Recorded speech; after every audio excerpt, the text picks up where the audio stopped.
साक्षी बैठे बैठे सोच रही थी कि वह अपने आप से ही कितना लड़ रही है, ये तो वो ही जानती है। अब तो जीवन भर संघर्ष ही करना है। पहले पढ़ाई में संघर्ष किया, क्या विषय लेने हैं, कौन सा स्कूल चुनना है। स्कूल में भी अच्छे प्रतिशत में नंबर लाने हैं पास होने के लिए। बाहर वाले के क्या, घर वाले भी सम्मान की दृष्टि से नहीं देखते। उनकी नज़रों को, उनके बदले व्यवहार को देखकर ही आदमी अपनी ही नज़रों में गिर जाता है। जैसे तैसे स्कूल का सफ़र तय किया। अब कॉलेज जाने की लड़ाई, कॉलेज में दाखिले के लिए मारामारी, लाइन में घंटे खड़े होना, कभी फॉर्म भरने जाना, कभी शुल्क जमा करने के लिए बैंक के चक्कर लगाना। इस जीवन में लड़ाई के सिवा है ही क्या। किसी तरह पढ़ाई पूर्ण भी की तो नौकरी के लिए बसों के धक्के खाना। जब थक कर आओ तो माता पिता की नसीहतें। हमने भी अपने जीवन में बहुत पापड़ बेले हैं, जिंदगी आसान नहीं है। कहते तो सही हैं, बस सबकी समस्याएं अलग अलग होती हैं। किंतु लगता है अपने जीवन में कोई व्यक्ति ही ऐसा होगा जो समस्याओं से दो चार न हुआ हो। इतनी लड़ाइयाँ लड़ने के बाद भी जीवन की लड़ाई समाप्त नहीं होती। सोच रही थी मम्मी से कहूँ या नहीं। सोचा था यह मेरी लड़ाई है, मैं ही संभाल लूँगी। किंतु मेरे दफ्तर के बॉस को तो जैसे मुझसे चिढ़ हो गई है। मेरी हर एक चीज़ में कमियां निकालता है। उसने तो जैसे सोचा हुआ है कब दिन निकले और कब मैं अपने दफ्तर जाकर उस लड़की में कमियां गिनाऊं। माता पिता खुश थे, बेटी पढ़कर अब अपनी नौकरी पर लग गई है। किंतु माँ तो माँ होती है। साक्षी की माँ ने महसूस किया बेटी जैसे पहले खिलखिली सी और खुश रहती थी, अपने भाई से भी लड़ती झगड़ती रहती थी, अब तो जैसे बिल्कुल शांत हो गई है। बेटी के बदले बदलाव को देखकर निर्मला जी ने उससे पूछा, बेटा किसी तरह की कोई परेशानी तो नहीं है, सब ठीक है ना? हाँ मम्मी, थोड़ी नई जगह है, वातावरण में ढलने में थोड़ा समय लगेगा, काम भी ज़्यादा है, कहकर वह चुप हो गई। बेटी इस तरह शांत रहे, गुमसुम सी रहे, यह बात निर्मला को पसंद नहीं आ रही थी। उसने बचपन से लेकर अपनी बेटी को देखा है, उसके व्यवहार को जानती है और समझती है। उसकी अपने भाई से दिन में एक बार भी लड़ाई न हो, ऐसा तो हो ही नहीं सकता था। वो उसे चिढ़ाता था और वह चिढ़कर उसके पीछे भागती थी।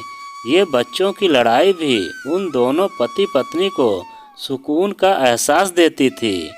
माना कि अब तो वो बड़े हो गए हैं, किंतु इतने भी बड़े नहीं हैं कि चेहरे पर गंभीरता का चोला ओढ़े रखें, आपस में बातचीत भी न करें।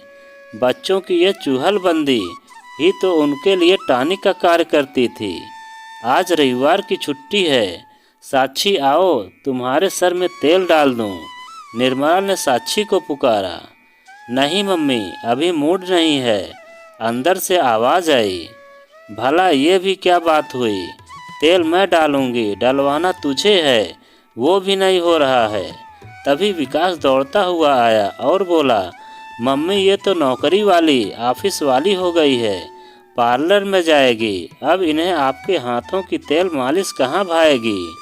आप मेरे सर में मालिश कर दो, ये तो बांस की चमची हो गई है। विकास की बातें सुनकर साक्षी को गुस्सा आया और वह बाहर आई। बोली, तूने मुझे बांस की चमची क्यों कहा? आप हो बांस की चमची, अब न ही खेलती हो न ही किसी चीज़ में दिलचस्पी लेती हो, अब तो आप में ही लड़ने की ताकत भी नहीं रही, कहकर वह उठकर भागा। तभी निर्मला ने अपनी बेटी का हाथ पकड़ लिया और अपने करीब खींच लिया, उसके सिर पर हाथ फेरा और बोली, वो ठीक ही तो कह रहा है, तू कितना बदल गई है। मैंने तुझसे कितनी बार पूछा, किंतु तूने मुझे कुछ भी बताना उचित न समझा। कहते हुए उसका चेहरा उठाया और पूछा, मेरी बच्ची अपनी माँ को भी नहीं बताएगी? इतना कहते ही वह भावुक हो उठी। बोली, मम्मी मेरा बॉस मेरे साथ पहले तो अश्लील हरकतें करने लगा, किंतु जब मैंने उसे डपट दिया कि मैं कोई ऐसी वैसी लड़की नहीं हूँ, आपकी समझदारी इसी में है कि जिस कार्य के लिए हमें यहाँ रखा है वही करें। ये तो तूने ठीक किया। मैं होती तो उसे इसके व्यवहार के लिए 2 तमाचे जड़ देती। तमाचे तो मैं भी मार सकती थी, किंतु नौकरी का सवाल था। मेरे कहने पर उसने अश्लील हरकतें तो नहीं की, किंतु अब वह मुझसे चिढ़ गया है। मैं कैसा भी काम कर लूं, मेरे हर काम में कमियां निकालता है और कभी कभी स्टाफ के सामने बेइज्जती भी कर देता है। साक्षी की बात सुनकर निर्मला बोली, तू तो मेरी बहादुर लड़की है। तेरे कार्य में यदि कोई कमी है तो उसे ठीक करना। जब इतनी लड़ाई लड़ी है तो आगे भी साहस से कार्य करना। यदि फिर भी वो तंग करता है तो उसे ठीक भी कर देना। तू समझ रही है ना मैं क्या कह रही हूँ? तू नौकरी करती है, कोई उसकी गुलाम नहीं है। कायदे की बात करे तो ठीक, नहीं तो उसे आईना दिखा देना। जिंदगी में ऐसी छोटी मोटी लड़ाइयों से घबराना नहीं चाहिए। उन लड़ाइयों को लड़ना, उनसे सीखना और उन्हें जीतना ही जिंदगी है। माँ के इस मनोबल बढ़ाने से साक्षी में जो आत्मविश्वास डगमगाने लगा था वह अब और मजबूत हो गया और उसको हिम्मत आ गई। उसके मन ही मन निश्चय किया, अपनी लड़ाई भी लड़ेगी और जीतेगी भी।